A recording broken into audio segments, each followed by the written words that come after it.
کوئی شخص اگر خواب میں دیکھے کہ اس کے پستان میں دودھ جمع ہو گیا ہے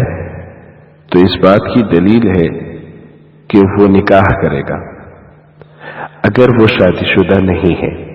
اور اگر شادی شدہ ہے تو وہ اس بات کی اس کی تعبیر یہ ہے کہ وہ مالدار ہو جائے گا،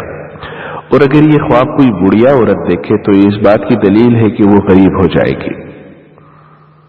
اور اگر کوئی جوان عورت یہ خواب دیکھے تو اس بات کی دلیل ہے، یعنی اس کی تعبیر یہ ہے کہ اس کی عمر دراز ہوگی، اور اگر کوئی لڑکی یہ خواب دیکھے تو یہ اس بات کی دلیل ہے کہ وہ بچپن میں ہی مر جائے گی۔ حضرت ابراہیم کرمانی رحمہ اللہ فرماتے ہیں کہ اگر کوئی خواب میں کوئی مرد دیکھے کہ کسی مرد کا پستان چوس رہا ہے تو یہ دلیل ہے کہ وہ بیمار ہوگا، اور اگر اس کی عورت حاملہ ہے تو وہ لڑکا جنے گی، اور اگر عورت یہ خواب دیکھے کہ پستان سے دودھ پی رہی ہے تو اس کے دنیا کے کچھ کام ہو جائیں گے۔ حضرت جابر مغربی رحمہ اللہ تعالی فرماتے ہیں کہ خواب میں مرد کا پستان اس کی عورت ہے اور عورت کا پستان اس کی لڑکی ہے، اور اگر عورت دیکھے کہ اس کے پستان کے نیچے ایک اور پستان نکلا ہوا ہے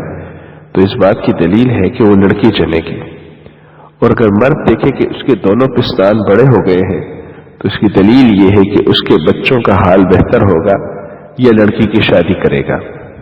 اور اگر دیکھے کہ دونوں پستانوں سے دودھ پیتی ہے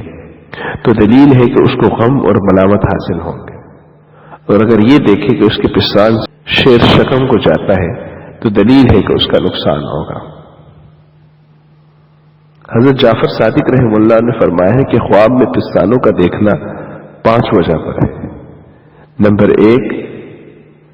بچوں کی دلیل ہے، نمبر 2 بیٹیوں کی، نمبر 3 نوکروں کی، نمبر 4 دوستوں کی، اور نمبر 5 بھائیوں کی۔